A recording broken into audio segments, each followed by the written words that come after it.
mano, lo que tratamos de restaurar es su posición anatómica normal. ¿Alguien sabe cuál es la posición normal de todos los dedos de la mano? ¿O cómo están posicionados de manera normal? Bueno, basta con ver una posición de su mano en una semiflexión. Si ustedes la ven de frente y ven su puño, háganlo, no me hagan quedar como loco aquí hablando nada más. Vean su puño y se ve cómo los dedos de la mano van descendiendo de manera uniforme desde el índice hasta el meñique. Y se dice que esa caída de los dedos es una caída en ráfaga. Debe de llevar esa armonía, esa secuencia de esa disminución. Y cuando están en semiflexión, los dedos están apuntando a la región tenar, que es la región de la base del pulgar. Esa es una posición normal de una mano, de unos dedos de una mano. Por supuesto está la extensión y la flexión, pero esa caída natural es la que se debe de conseguir al buscar el tratamiento de las fracturas y las lesiones de la mano. Y se consigue, bueno, por dos cosas, conociendo la anatomía y haciendo un buen tratamiento quirúrgico. Pregunta para la audiencia: ¿quiénes son los pacientes o las personas que se fracturan más las manos? Y se la vamos a preguntar, a ver aquí a Centeno Lévano. Estás en urgencias, llevas 20 años trabajando en un servicio de urgencias, ya eres toda una veterana del servicio. Y llega un periodista a hacerte una pregunta de aquí de la televisión local y dicen: doctora Centeno, en su experiencia, ¿cuáles son los pacientes que más se le fracturan las manos? ¿Tú qué le contestarías?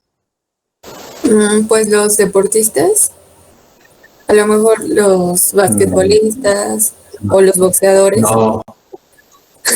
No, pero esos no son frecuentes en cantidad de población. A ver, Marisa Flores. Hay una institución en el país que es la que ve más lesiones de manos, es el IMSS. ¿Por qué creen? No las ve el ISSSTE, no las ve el ISSSTE. Salubridad está en segundo lugar, Cruz Roja en tercero, pero el primero que se lleva las palmas es el IMSS. ¿Qué derechohabientes ve el IMSS? Los oficinistas. ¿Los qué? Que trabajen en oficinas. No, oficinistas no. Si te acercas más, teoría. Obreros, accidentes laborales. A ver, Oropesa, repítelo. ¿Podrían ser los obreros? Así es. Por una sencilla razón. ¿Cuál es esa razón? Pues, al menos aquí por donde vivo está una cementera y pues se meten a trabajos pesados, no sé, algunos pues accidentes industriales en general, no sé, que meten su mano a una máquina. Herramientas de trabajo, utilizan mucha maquinaria y herramientas con las manos. Esa es la población que más llega. Entonces estaremos hablando que las fracturas de las manos se presentan en adultos, en edad productiva, casi la mayoría son obreros que trabajan en áreas donde se utiliza maquinaria con las manos, y ya ahí entrarían todos, los mecánicos, los carpinteros, los albañiles, los de las fábricas, todos ellos son los que la población que más se lesiona. ¿Ok? Entonces, estamos hablando que una fractura de huesos de la mano como tal, va a ser muy raro que les llegue un abuelito o un niño. Los adultos en edad productiva. Y bueno, esas lesiones generalmente suelen acompañarse muchas veces de lesiones de partes blandas. lesiones, heridas traumáticas por una sierra, por un machete, por una máquina prensadora, y se asocian a lesiones de los músculos, de los tendones, de la piel. Bien, ya que vamos teniendo ese panorama, ahora hablar de las fracturas de los metacarpianos. Los metacarpianos, que son estos huesos que tenemos aquí entre el carpo y las falanges, y que son 5, y que ustedes ya conocen. Esos metacarpianos, aunque son unos huesos que tenemos en la mano, los vamos a considerar como huesos largos. Por lo tanto, su clasificación de la AO aplica en ellos. Hay un segmento proximal, un diaficiario y un distal. Entonces, entran en la clasificación de los huesos con el número 7, que es los de la mano. Y de ahí vamos a poner el metacarpiano correspondiente y el segmento correspondiente. Hasta ahí no hay ningún problema. Luego viene la configuración de la fractura, que es exactamente la misma. Transversas, espiroideas, oblicuas y transversas, las tipo A. Las B igual en cuña fragmentada o multifragmentada. Y las C, que van a ser las segmentarias y las multifragmentadas. Y esa es una razón simplemente para dar el pronóstico de la fractura al paciente. Si llega un paciente con una fractura multifragmentada del metacarpiano y está en la cama número 1 del servicio de urgencias, mientras que en la cama 5 está un paciente con la fractura del mismo metacarpiano, pero es una fractura tipo A1, el pronóstico es muy distinto para los dos, por eso es el sentido de la clasificación. Al momento de ir a hablar con el paciente con la fractura multifragmentada, le van a explicar que su fractura le va a dejar mucho más secuelas en relación con el paciente que está en la otra cama, que tiene una fractura oblicua, que le va a dejar mucho menos secuelas. Ese es el sentido de la clasificación. Ahora, hay fracturas particulares que se deben de mencionar en cuanto a fracturas de los metacarpianos. Y son las que se encuentran en el pulgar, en la base del primer metacarpiano. Hay una fractura que es la fractura de Rolando. Vamos a ver si la podemos ahorita observar.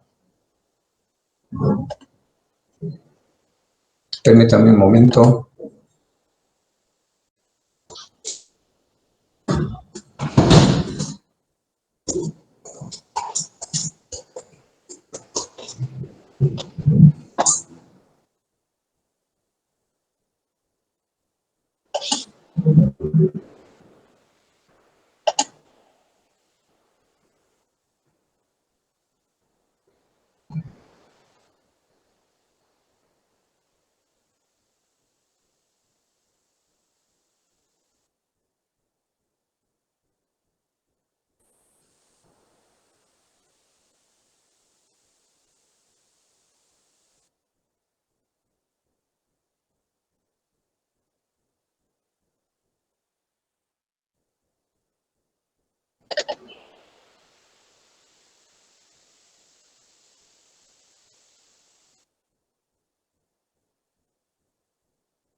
¿Me escuchan? Sí, doctor. Sí, doctor.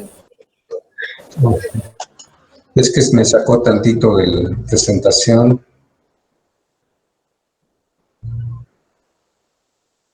Pero cuando vamos a hablar de fracturas de Bennett y Rolando, tenemos que recordar un poquito la anatomía de estas lesiones.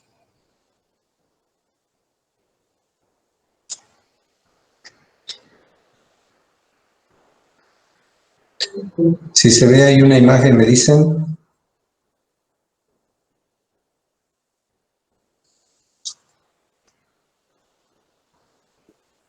Ya se ve, doctor. Ya se ve. Ya se ve. Bueno.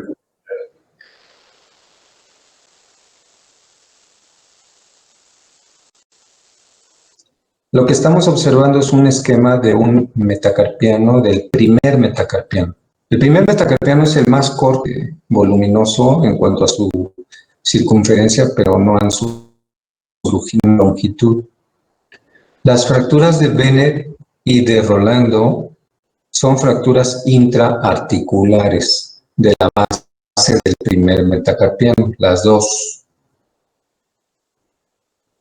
¿Sí? Lo que se ve aquí en color rojo y rosa es la fractura. La fractura de Bennett es un trazo intraarticular simple. Casi siempre está ubicado en esta forma, de manera oblicua. Mientras que la de Rolando es una fractura intraarticular completa en forma de Y o en forma de T. Un trazo articular y un trazo completo de la metáfisis. ¿Qué es lo que le hace diferente a estas dos lesiones? Recordemos la anatomía.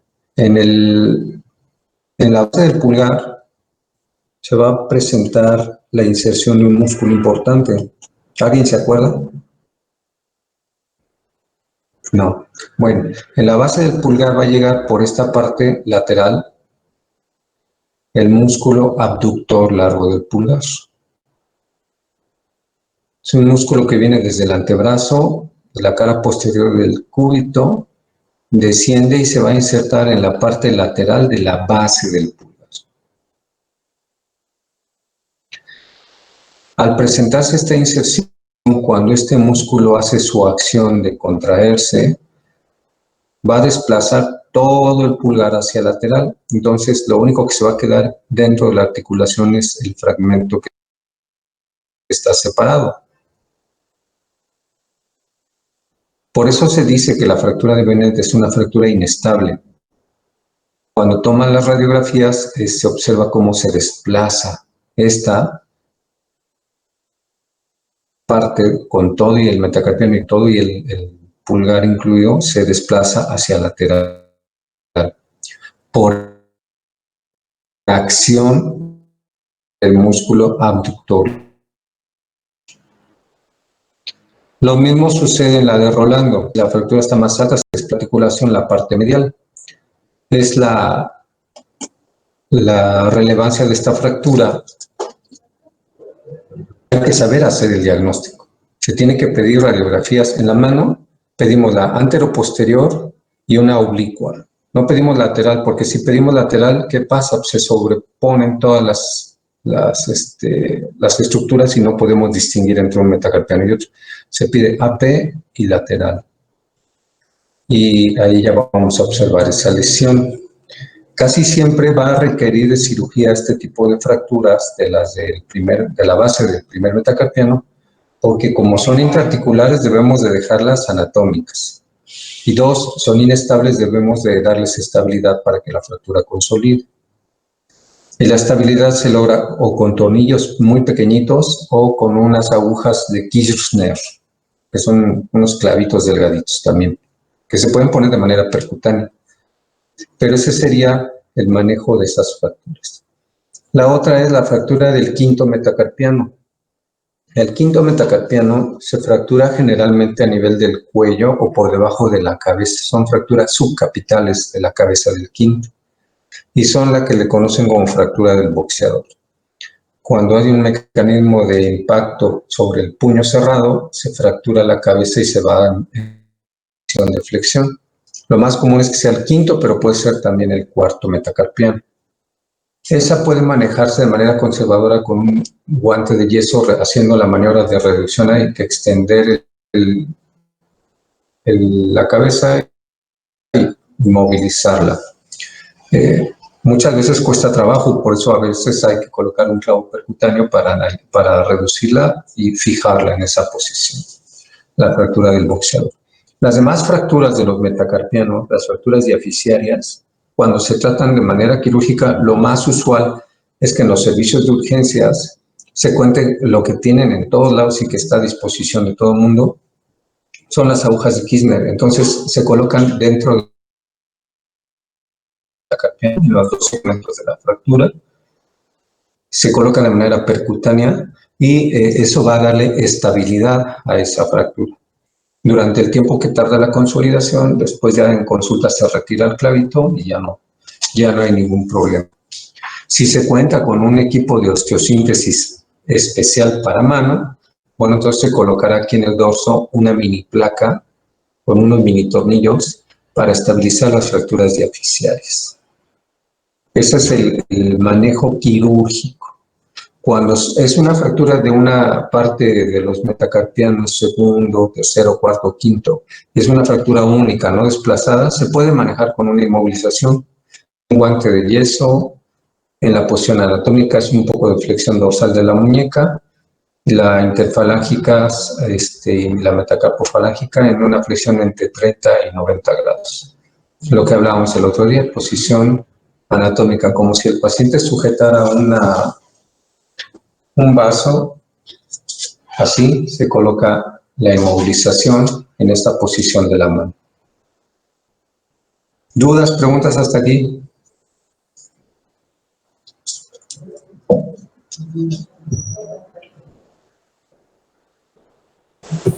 No, doctor.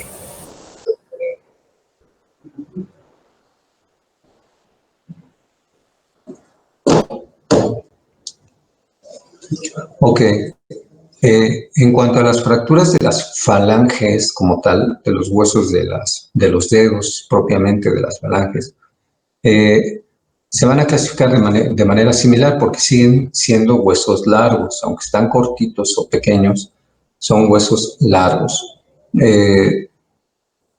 Estas fracturas generalmente también se tratan mediante la estabilización con un clavito de Kirchner intramedular o dos clavitos de Kirchner cruzados y pueden ser susceptibles de manejarse con osteosíntesis con mini tornillos y mini placas, sobre todo la falange proximal y la media. La distal ya es más difícil porque es mucho más pequeño, ¿sí? Los pacientes, es obvio, van a llegar a urgencias con el antecedente del traumatismo en la mano. Si no hay una lesión de partes blandas, bueno, el paciente no va a poder mover el dedo fracturado y al tomar la radiografía pueden pedir una AP, pueden pedir una oblicua o pueden pedir una lateral del dedo afectado. Aquí sí se vale, porque entonces el radiólogo lo que va a hacer, en lugar de poner los 4 dedos juntos, va a poner nada más uno y ahí va a tomar la lateral. También se vale y se puede poner.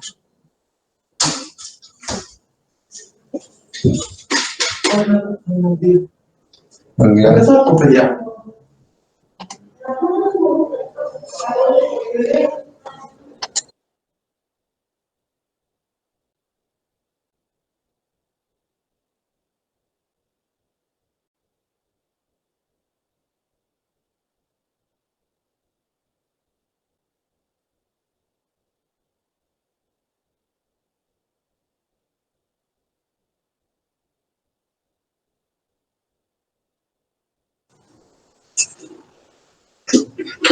Bien, eso es cuando es el manejo quirúrgico. Cuando es el manejo conservador, también se puede utilizar.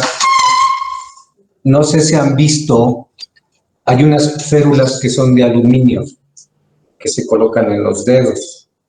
Son férulas que son férulas digitales. Coloquialmente las llamamos como ranitas, porque tienen como 2 o 4 patitas que las flexionas y las adosas al dedo, y eso se inmoviliza. Recuerden que inmovilizar una fractura es inmovilizar las dos articulaciones adyacentes a la fractura.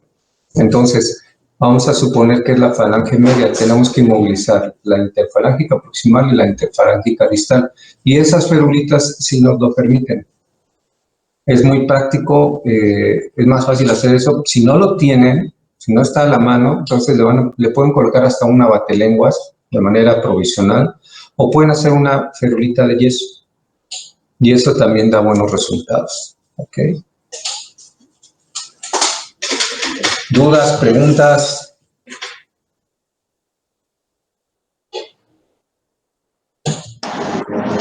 Doctor, tengo una pregunta. Sí. Con respecto al compromiso neuronal, cuando hay un tipo de fractura, ya sea falágica o de metacarpiano, ¿se puede perder la sensibilidad o se puede ¿cómo se puede decir? ¿Puede haber algún tipo de parálisis en las manos? A ver, ¿dónde está? ¿Sí me escuchan? Sí, sí. Sí, doctor. Bueno, parálisis de los dedos como tal, generalmente no la va a haber. Aunque hubiera una lesión nerviosa a este nivel, ¿por qué?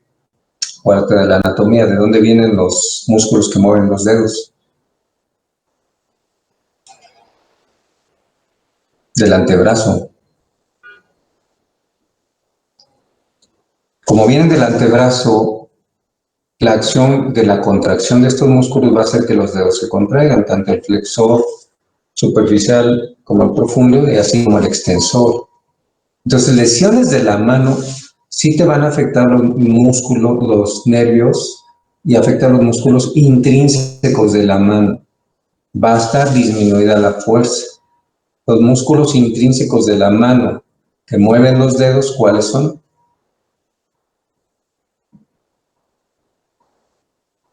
¿Alguien sabe?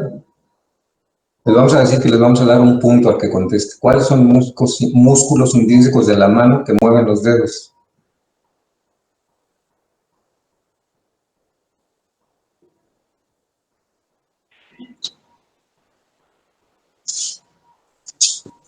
Tienes un sonido de grillo, ¿sí? No, bueno, son los lumbricales y los interóseos que participan de manera indirecta en la flexión interfalángica y en la extensión, en la flexión metacarpofalángica y en la extensión interfalángica proximal y distal. Si tú lesionas las ramas de la mano que inervan estos músculos, va a tener una disminución de la movilidad, pero no una parálisis total. La parálisis total te la va a dar en lesiones neurológicas completas de los 3 nervios que van a la mano, radial, mediano y cubital. Pero esa lesión es muy rara en una fractura de los huesos metacarpianos y de falanges. Se tendría que hacer un traumatismo tan severo que afectara eso. Es muy, muy poco común, ¿eh? Y cuando se da en el dedo una lesión que seccione un nervio de los nervios que van hacia los dedos, que tenemos dos, uno medial y uno lateral, de las ramas de los nervios interóseos que van cada uno hacia los dedos y ascienden por la parte medial y lateral, lo que generalmente llegan a producir son alteraciones sensitivas, pero no parálisis. Las motoras no se ven.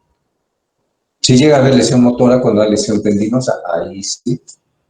Ahí llega el paciente y te va a decir, doctor, ya no puedo doblar el dedo porque me corté con el machete acá abajo.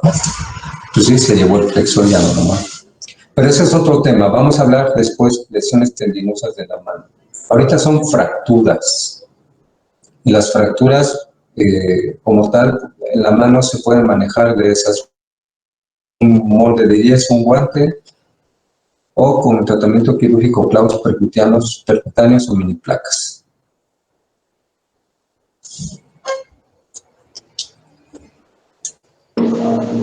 Gracias, doctor. Por ahí subí o acabo de subir una lectura, un documento sobre fracturas de acetábulo. El siguiente tema va a ser fracturas de acetábulo. ¿A quién le toca? A mí me toca, doctor. Ok, mira, ya te puse ahí todo. Nada más no te vayas a confundir. El documento habla sobre fracturas de la pelvis en general y como unas 2, 3 hojas después ya habla de acetábulo. Entonces, por favor, háblanos de acetábulo, no te vas a meter en fracturas del anillo pélvico. Ok, sí. Háblanos a qué se le dice columna anterior, columna posterior, pared anterior o ceja anterior y pared posterior o ceja posterior. Explícanos eso con una imagen, ahí viene una. Y ahí viene un buen resumen de cómo lo puedes abordar el tema. Ok, sí. Ya está ahí en la página de Classroom para que lo puedas abrir. Y lo pueden abrir todos, está para todos, no nomás para Castillo. Vayan estudiando ya porque vamos a hacer un examen, yo creo que esta semana. Bueno, si ya no hay más preguntas, nos vemos mañana.